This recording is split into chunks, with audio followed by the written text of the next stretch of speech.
नमस्कार मंडळी. आपल्याकडे एक म्हण आहे, चोराच्या मनात चांदणं. पण आपल्या देशाच्या चोरांच्या मनात फक्त चांदणं नाही तर कधी कधी पूर्ण ब्रह्मांड असतं. तुम्ही पाहिलं असेल, भारतात लोक काय काय चोरतात. कोणाच्या गाडीचा आरसा तर कधी कधी अख्खा रस्ता चोरीला गेल्याच्या बातम्या आपण ऐकतो. पण तरी तुम्ही विचार केलाय का की आपल्या डोळ्यासमोर हजारो मैल पसरलेले हे रेल्वेचे रूळ, जे पूर्णपणे लोखंडाचे आहेत, ते कुणी पळून का नेत नाहीत? म्हणजे विचार करा ना, इतकं प्युअर लोखंड उघड्यावर पडले, ना त्याला कुलूप आहे, ना तिथं सीसीटीव्ही कॅमेरा आहे. मग चोरांचा डोळा यावर का जात नाही? आज आपण याचं पोस्टमॉर्टम करणार आहोत. मुद्दा नंबर 1, वजन. चोरांची पहिली अडचण. आता आपण लॉजिक लावूया. समजा एक काल्पनिक चोर आहे, ज्याचं नाव आहे सोन्या. तर आता सोन्याला वाटलं की काहीतरी मोठं करायचं, डायरेक्ट रेल्वेचा रुळच उचलायचा. तर सोन्याला पहिली अडचण काय येईल माहितीये? वजन. मित्रांनो, रेल्वेचा रूळ म्हणजे काय तुमच्या घराच्या पडद्याचा रॉड नाही.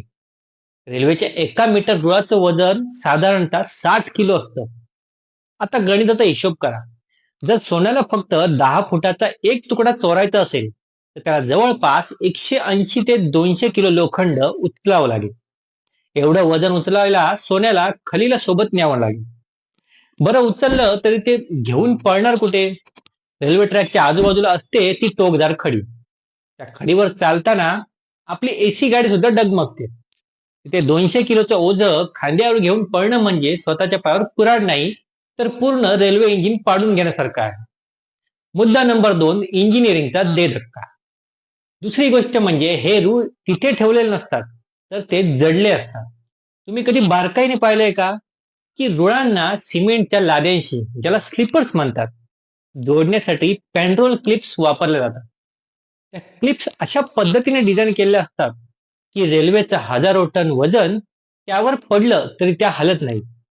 आता सोन्या आपला छोटा हातोडा आणि पाना घेऊन गेला, तर त्याला एक क्लिप काढायला 2 दिवस लागतील.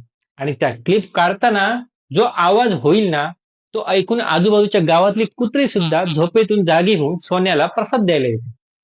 थोडक्यात काय, तर रेल्वेचं इंजिनिअरिंग हे चोरांच्या बुद्धिमत्तेपेक्षा 10 पावलं पुढे आहे. मुद्दा नंबर 3, रेल्वेची जादुई सिग्नल सिस्टीम. आता समजा आपला सोन्या खूपच हुशार निघाला. त्याने गॅस कटर आणला आणि रूळ कापायला सुरुवात केली.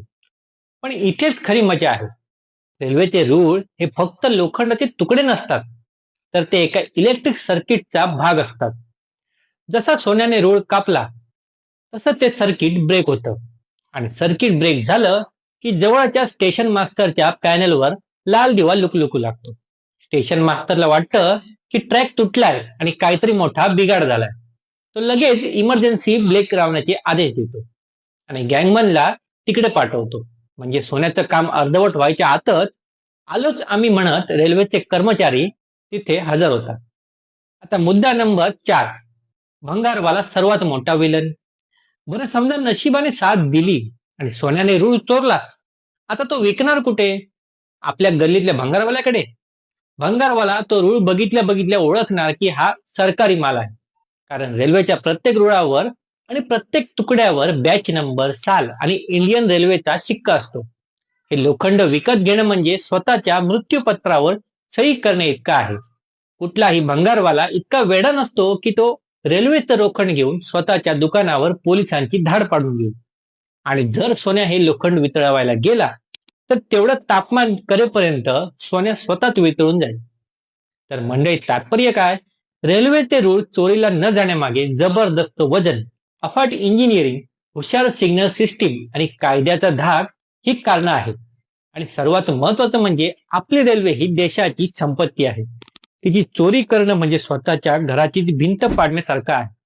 त्यामुळे जर तुमच्या ओळखीत कोणी असा सोन्या असेल जो रूळ चोरायचे स्वप्न बघतोय, तर त्याला हा व्हिडिओ नक्की पाठवा आणि त्याला सांगा, भाऊ, त्यापेक्षा एखादी नोकरी शोध, तिथे जास्त सुख आहे. व्हिडिओ कसा वाटला कमेंट मध्ये नक्की सांगा आणि चॅनलला सबस्क्राईब करायला विसरू नका.